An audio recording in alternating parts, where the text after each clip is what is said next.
ہم وہی کہیں گے جو ہمارا دین ہم کو بتاتا ہے، عمل کرو تو تمہارا بھلا ہے۔ فینا و حبیبنا و مولانا محمد و بارک وسلم صلاۃ و سلام علیک یا رسول اللہ صلی اللہ تعالی علیہ وسلم۔ ایک لمبا وقفہ ہوا، مسائل شریعہ کے حوالے سے باضابطہ گفتگو نہیں ہو پائی، حالانکہ دینی مسائل کا دور برابر ہوتے رہنا چاہیے۔ آقا کریم صلی اللہ تعالی علیہ وسلم نے ارشاد فرمایا کہ زمین کے مختلف گوشوں سے لوگ تمہارے پاس آئیں گے تاکہ دین کی فقہ حاصل کریں۔ جب وہ تم سے ملیں تو تم انہیں بھلائی کی نصیحت کرنا۔ تو اس سے یہ پتہ چلتا ہے کہ مسائل کو سیکھنا اور سکھانا یہ بارگاہ مصطفیٰ جان رحمت صلی اللہ تعالی علیہ وسلم میں بڑا پسندیدہ عمل ہے، اور اللہ تبارک و تعالیٰ کو بھی یہ عمل بڑا پسندیدہ ہے۔ کچھ چیدہ مسائل ہیں، انہی میں سے ایک مسئلہ یہ ہے کہ عام طور پر کچھ لوگ یہ کہہ دیا کرتے ہیں کہ وضو کرنے کے بعد منہ کپڑے سے پوچھنا نہیں چاہیے، اس سے وضو کا ثواب کم ہو جاتا ہے یا ختم ہو جاتا ہے۔ یہ محض عوام کا خیال ہے، ہاں لیکن بہتر یہی ہے کہ بغیر ضرورت کے نہ پوچھے، امیروں اور متکبروں کی طرح پورے چہرے کو خوب اچھے طریقے سے پوچھنے کا جو ہے وہ معمول نہ بنائے، اور اگر کوئی پوچھ رہا ہے اپنے چہرے کو وضو کرنے کے بعد میں کپڑے وغیرہ سے، تو ایک دم خشک نہ کرے، تھوڑا سا گیلا رہنے دے، نمی رہنے دے، کیونکہ حدیث پاک میں ہے کہ پانی روز قیامت نیکیوں کے پلے میں رکھا جائے گا، یعنی وضو کا جو پانی ہے وہ کل قیامت کے دن ہماری نیکیوں کے پلے میں ہوگا۔ تو ہمیشہ پہنچنے کی عادت نہ بنائی جائے، اور پہنچے تو تھوڑا سا کچھ چہرہ نم رہنے دیا جائے، لیکن ساتھ میں یہ مسئلہ بھی یاد رکھا جائے کہ اگر مسجد میں داخل ہو رہے ہیں تو اس طرح پہنچ لینا ضروری ہے کہ مسجد کے اندر وضو کے بعد میں جو پانی اعضاء پہ رہ جاتا ہے اس کے قطرے مسجد میں نہ ٹپکنے پائیں، کیونکہ یہ ایک الگ گناہ ہے، اس سے پرہیز کرنا چاہیے۔ اور ایک مسئلہ مسواک کے حوالے سے ہے کہ اکثر لوگوں کو، بلکہ کچھ لوگوں کو یہ دیکھا جاتا ہے کہ مسواک جب خرید کر کے لاتے ہیں تو اس کے ناپ کا پورا خیال نہیں رکھتے، یعنی وہ کتنی بڑی ہونی چاہیے، حالانکہ اعلیٰ حضرت امام اہل سنت رضی اللہ تعالیٰ عنہ نے جو اس حوالے سے تحقیقات پیش کی ہیں اس میں یہ آپ نے تحریر فرمایا کہ ایک بالشت سے زیادہ بڑی جو مسواک ہوتی ہے اس پر شیطان سوار ہوتا ہے۔ تو ایک بالشت سے زیادہ جو ہے وہ مسواک شروع کے اندر نہیں لانا چاہیے، بلکہ جب مسواک کوئی بندہ لے تو ایک بالشت ہی رکھے، اس سے زیادہ نہ رکھا جائے۔ ایک مسئلہ یہ ہے جو عوام کی زبان زد ہے، اور وہ ان کا اپنا جو ہے وہ بنایا ہوا مسئلہ ہے کہ اگر کوئی وضو بنا لے اور وضو بنانے کے بعد میں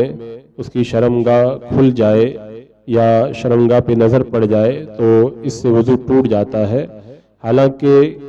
یہ شریعت کا حکم نہیں ہے۔ اور اس غلط مسئلے کی بنیاد پر ایک اور مسئلہ اور لوگوں کے ذہن میں پیدا ہوتا ہے کہ اگر کوئی وضو بنا لیا ہے، اب وضو بنانے کے بعد میں کپڑا چینج نہیں کرے گا، اور کپڑا چینج کر لیا تو وہ یہ سمجھتے ہیں کہ میں باوضو تھا، جب میں نے اپنا کپڑا چینج کرنے کے لیے جسم سے جدا کیا اور اس کے بعد میں دوسرا کپڑا میں نے پہنا تو جو میں نے پہلے وضو بنایا تھا وضو میرا ٹوٹ گیا، حالانکہ ایسا نہیں ہے۔ آپ وضو بنانے کے بعد میں چاہے کپڑا چینج کریں یا دوسرا کپڑا پہنیں، اس سے وضو نہیں ٹوٹتا ہے۔ ہاں البتہ یہ ہے کہ بلا ضرورت سطر کھولنا نہیں چاہیے، اور علماء کرام نے شرمگاہ چھپانے کو آداب وضو کے اندر شمار کیا ہے، اس کا خیال رکھنا چاہیے۔ ایک اور ضروری مسئلہ یہ ہے، کہ وضو میں نیت نہ کرنے کی عادت سے بندہ گنہگار ہوگا، کیونکہ وضو کے اندر نیت کرنا سنت موقدہ ہے، یعنی جس چیز کی ادائیگی کے لیے وضو کر رہا ہے اس چیز کی وضو کے اندر نیت کرنا یہ سنت موقدہ ہے۔ تو اگر آپ آئے اور بسم اللہ پڑھ کے وضو بنانا شروع کر دیا اور آپ نے نیت نہیں کی اور روزانہ اس چیز کی آپ عادت بنا لیں گے تو روزانہ سنت موقدہ کو ترک کر رہے ہیں، تو ایسا کرنا جو ہے وہ گناہ ہے۔ لہذا جب وضو بنائیں تو نیت کر لیا کریں۔ نیت کرنے کا یہ مطلب نہیں ہے کہ عربی میں یا اردو میں زبان سے نیت کریں، اگر دل میں بھی آپ یہ نیت کر لیں کہ میں جو وضو بنا رہا ہوں نماز ادا کرنے کے لیے وضو بنا رہا ہوں یا قرآن کی تلاوت کے لیے وضو بنا رہے ہیں، تو یہ دل میں نیت کر لیں کہ میں قرآن کی تلاوت کے لیے وضو بنا رہا ہوں۔ نیت کرنے کی عادت بنا لیں، کیونکہ یہ عادت بنا لینا کہ آپ نیت کریں ہی نہیں، ایسا کرنا گناہ ہے۔ ایک مسئلہ یہ ضروری مسئلہ ہے کہ آنکھ، جب کسی کے آنکھ میں کوئی تکلیف ہوتی ہے، آشوب چشم کی شکایت ہو جاتی ہے، تو اس وقت آنکھ سے جو آنسو بہتا ہے وہ آنکھ کا آنسو جو ہے وہ ناپاک ہوتا ہے، اور وہ اگر آنکھ دھونے کے وقت میں پانی آنکھ سے نکل کر کے بہہ جائے تو اس سے وضو ٹوٹ جاتا ہے۔ لہذا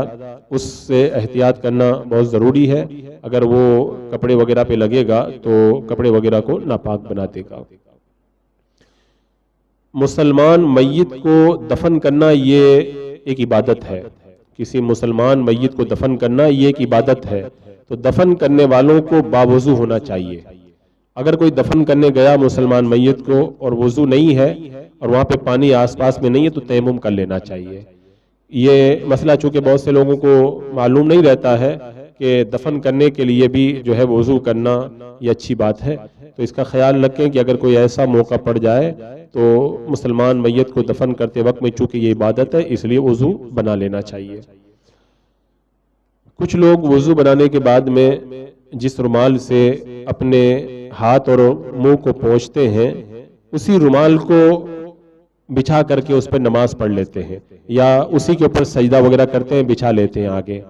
تو ایسا نہیں کرنا چاہیے، اس سے بھی بچنا چاہیے کہ وضو کے بعد جس رومال سے آدھا کو پہنچتا ہو اس رومال پر نماز پڑھنا یہ بہتر نہیں ہے، اس کو سائٹ میں رکھیں، اس پر سجدہ وغیرہ نہ کریں کیونکہ مائع مستعمل اس میں لگا ہے۔ مسلمان میت کو جب تک غسل نہ دے لیا جائے، ابھی انتقال کے بعد میں مسلمان میت کو غسل نہیں دیا گیا ہے، اگر اس کا سارا بدن کپڑے سے ڈھکا ہوا نہیں ہے تو اس کے پاس میں قرآن پاک کی تلاوت عام بزرگوں نے منع فرمایا ہے کہ اس وقت اس کے پاس میں قرآن پاک کی تلاوت نہیں کرنا چاہیے۔ اگر تلاوت کرنا چاہتا ہے تو میت کا سارا بدن چادر سے ڈھانک دیا جائے، اس کے بعد میں قرآن کی تلاوت کر سکتے ہیں۔ یہ مسئلہ جو ہے غسل دینے سے پہلے کا ہے۔ ایسے ہی ایک مسئلہ میت کے غسل میں ہاتھ دھونے کے بجائے پہلے چہرہ دھونے کا حکم ہے۔ ہم جب غسل کرتے ہیں تو پہلے ہاتھوں کو دھلا کرتے ہیں، لیکن میت کے غسل میں ہاتھ دھونے کے بجائے پہلے چہرہ دھلا جاتا ہے اور ہاتھ جو ہے وہ بعد میں دھلے جاتے ہیں۔ ایسے ہی ایک مسئلہ تفسیر کی کتاب یا حدیث کی کتاب یا مسائل کی کتاب ہے، آپ اس کو اگر پڑھ رہے ہیں تو ان کتابوں میں بھی قرآن کی آیتیں لکھی رہتی ہیں، اور آج کل تو بہت سارے ایسے پرچے، بلکہ کچھ اخبارات میں بھی قرآن کی آیتیں، کچھ جو دینی شعبہ رہتا ہے اس کے اندر مضامین کی شکل میں لکھی رہتی ہے، تو جہاں پر بھی قرآن کی آیت لکھی ہو، چاہے قرآن پاک نہ ہو بلکہ اخبار ہی کا تراشا ہو یا کوئی بھی دینی کتاب ہو، جہاں پہ بھی قرآن کی آیت کریمہ لکھی ہوئی ہے، بغیر وضو اس جگہ ہاتھ لگانا یہ حرام ہے، اس کا خاص خیال رکھنا چاہیے۔ ہاں باقی جو دینی مسائل وغیرہ لکھے ہوئے ہیں وہاں پر بغیر وضو کے ہاتھ لگا سکتے ہیں، لیکن بہتر یہ ہے کہ ان کو ہاتھ لگانے کے لیے بھی وضو کر لینا چاہیے، یہ اچھی بات ہے۔ جب بدن یا کپڑے وغیرہ پہ خون لگ جاتا ہے تو لوگ سوال کرتے ہیں، اسی میں ایک سوال یہ ہوتا ہے کھٹمل وغیرہ کپڑے وغیرہ پر یا بدن پہ مار دیا جاتا ہے تو کیا کپڑا اور بدن ناپاک ہو جائے گا؟ تو مسئلہ یہی ہے کہ کھٹمل اور مچھر کا خون یہ پاک ہے، جس چیز میں بھی لگ جائے اس کا دھونا جو ہے وہ ضروری نہیں ہے، کیونکہ جب ان کا خون پاک ہے تو دھونا بھی ضروری نہیں ہوگا۔ ایسے ہی ایک مسئلہ یہ ہے کہ پیشاب کے بعد میں مرد کو استبرا کرنا واجب ہے۔ استبرا کا معنی یہ ہے ایسا کام کرنا جس سے اطمینان ہو جائے۔ جیسے پیشاب کرنے کے بعد میں عام طور پر لوگ جو ہے وہ پانی استعمال کر کے کھڑے ہو جاتے ہیں، اور جو خاص طور سے عمر بڑھتی ہے تو ایسا عارضہ ہوا کرتا ہے کہ پیشاب کے کچھ قطرے کھڑے ہونے کے بعد میں بھی نکلا کرتے ہیں، اور کچھ لوگوں کو ایسا ہوتا ہے کہ جب کھنکارتے ہیں تو پیشاب کا قطرہ جو رکا ہوا رہتا ہے وہ آگے آ جاتا ہے، اور کچھ لوگ جب اٹھ کر کے چل دیتے ہیں تو پیشاب کا قطرہ جو رکا ہوا ہے وہ باہر نکل آتا ہے، حالانکہ وہ وضو بنانے کے لیے بیٹھ جاتے ہیں۔ تو استبرا کرنا یعنی ایسا کام کرنا جس سے اطمینان ہو جائے کہ پیشاب کا کوئی قطرہ نہیں نکلے گا، جیسے کھنکار لینا، ٹہل لینا یا اٹھ بیٹھ جانا، جو بھی طریقہ ہو اس کو کر لینا، یہ اس شخص کے لیے واجب ہے جس کو یہ اندیشہ ہو کہ پیشاب کا کوئی قطرہ اندر رہ گیا ہے۔ تو پیشاب کے بعد مرد کو استبرا کرنا ضروری ہے۔ خاص طور سے آج کل جیسے پیشاب کے مریضوں کی تعداد بڑھ رہی ہے، اس میں اس کا خاص طور سے خیال رکھنا چاہیے۔ اور پیشاب کے حوالے سے ایک مسئلہ بھی ہے کہ پیشاب اور پاخانے کی جگہ میں تھوکنا یہ منع ہے، کیونکہ مسلمانوں کا جو منہ ہے یہ قرآن پاک پڑھنے کا راستہ ہے،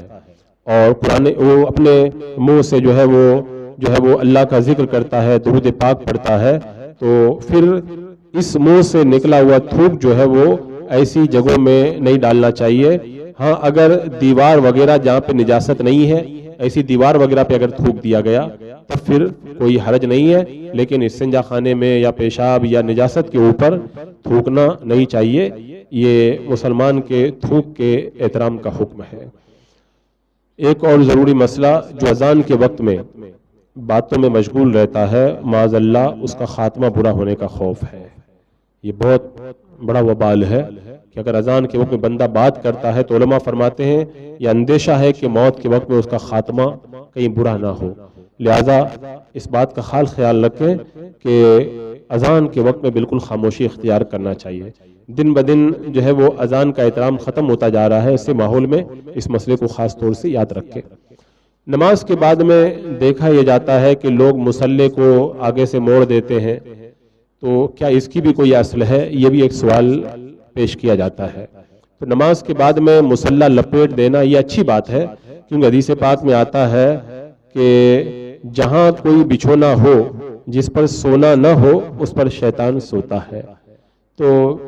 اگر اس نیت سے